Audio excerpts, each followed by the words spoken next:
Here's an update for the SBA tenor that I'm working on. This is the 51,000 even. If you remember, if you watched the first episode where I showed you to it, it was much dirtier. Now it's much cleaner. I gave it an acid bath, cleaned it up with a Q-tip. It had been a long time since it had been cleaned, taken apart and cleaned.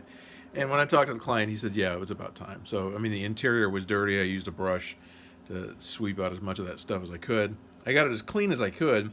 But if you remember from the first episode, the lower stack was quite clunky and quite clicky. I have to seat that one. But it's much quieter now. It was much quieter. And that's because, if I flip this around,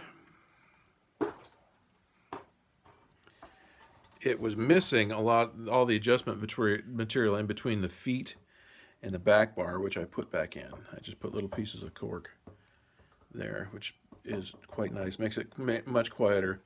And one interesting thing with this horn that I've seen, the cool thing about Selmers is they never stop messing with them. They never stop trying to improve them, which I think is really kind of cool. But if you look right here, there's an adjustment screw. This foot has been cut. I don't know if you can see it. Yeah, there's a little bit of a ring.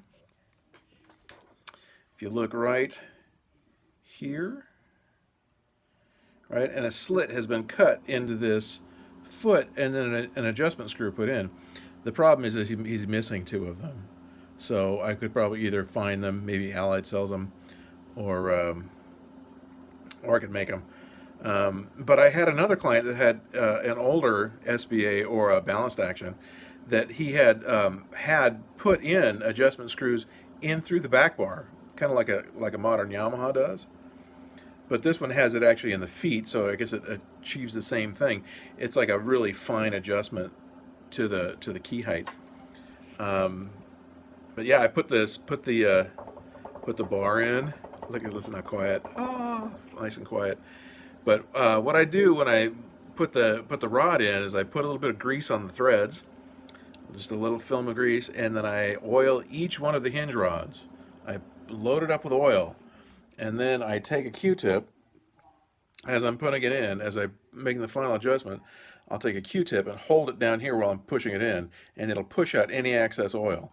And I actually loaded up a Q-tip that was fairly full of oil at the end of that.